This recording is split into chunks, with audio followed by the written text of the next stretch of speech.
আসসালামু আলাইকুম। আজ আমরা জানব একটি বিস্ময়কর উদ্ভিদ সম্পর্কে, যার নাম সজনে গাছ।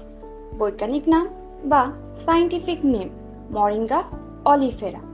এই গাছটি তার অসংখ্য স্বাস্থ্য উপকারিতা, পুষ্টিগুণ এবং প্রচলিত ঔষধ ও রান্নায় বহুমুখী ব্যবহারের জন্য বিশ্বজুড়ে পরিচিত।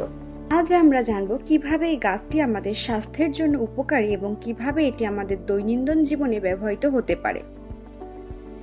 সজনে পাতার মেডিসিনাল বা ঔষধি গুণাগুণ, যেমন রোগ প্রতিরোধে সাহায্য করে, ডায়াবেটিস নিয়ন্ত্রণে রাখে, হাই ব্লাড প্রেশার নিয়ন্ত্রণ করে, হার্ট সুস্থ রাখতে সাহায্য করে, রক্ত স্বল্পতা দূর করে, গ্যাস্ট্রিক বা অ্যাসিডিটি থেকে মুক্তি দেয়, হাড় বা জয়েন্ট পেইন রিলিফে সাহায্য করে, হরমোন ব্যালেন্স করতে সাহায্য করে, কোষ্ঠকাঠিন্য দূর করতে সাহায্য করে।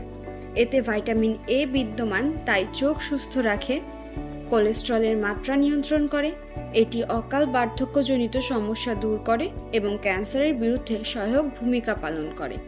এছাড়াও লিভার এবং কিডনি সুস্থ রাখে, রূপের সৌন্দর্যবর্ধক হিসেবেও কাজ করে।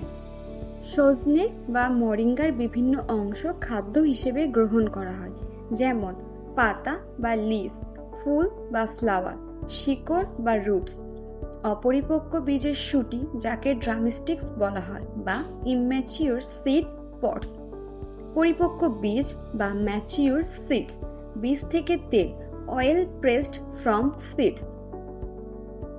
সজনে পাতায় যে সকল পুষ্টি গুণ বিদ্যমান রয়েছে, যেমন সজনে পাতায় কমলালেবুর তুলনায় 7 গুণ ভিটামিন সি, দুধের তুলনায় 4 গুণ ক্যালসিয়াম এবং দ্বিগুণ আমিষ রয়েছে।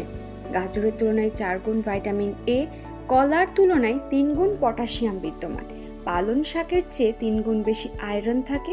সজনেতে প্রায় 90টির বেশি এবং 46 রকমের অ্যান্টিঅক্সিডেন্ট বিদ্যমান। এতে আরও 36টির মতো অ্যান্টি ইনফ্ল্যামেটরি এবং অ্যান্টিব্যাকটেরিয়াল বৈশিষ্ট্য বিদ্যমান। সজনে পাতা কিভাবে খাবেন? শাকের মতো ভেজে বা সেদ্ধ করে ভর্তা হিসেবে খেতে পারেন, কিন্তু রান্না করলে ভিটামিন সি কমে যায় অনেকাংশে। প্রাকৃতিকভাবে রোদে দিয়ে শুকিয়ে পাউডার করে চা শরবত হিসেবে খাওয়া যায়। মর্টার পেস্টেল বা হামানদিস্তা ব্লেন্ডারে ব্লেন্ড করে জুস হিসেবে খাওয়া যায়। কোনো কিছুই অতিরিক্ত গ্রহণ মানবদেহের জন্য ভালো না। সজনে পাতার গুঁড়া বা রস একদম নিয়মিত না খেয়ে একটু বিরতি দিয়ে খাওয়া ভালো। যেমন 10 থেকে 15 দিন একটানা খাওয়ার পর কিছুদিন বিরতি দিয়ে খেলে ভালো হয়। অতিরিক্ত সজনে পাতা খেলে বমি বমি ভাব, পেটের সমস্যা, খাবারে অরুচি দেখা দিতে পারে। প্রেগনেন্ট মহিলাদের সজনে পাতা খাওয়া থেকে বিরত থাকতে হবে। ডায়াবেটিস রোগীদের ঔষধ খাওয়ার পাশাপাশি সজনে পাতার জুস, গুঁড়া খেতে হবে। যাদের কিডনিজনিত বা হাইপোথাইরয়েড সমস্যা, তারা সজনে পাতা খাওয়া থেকে বিরত থাকবেন। আরও সকল তথ্য জানতে আমাদের ফার্মা স্কুলের সাথেই থাকুন। ধন্যবাদ।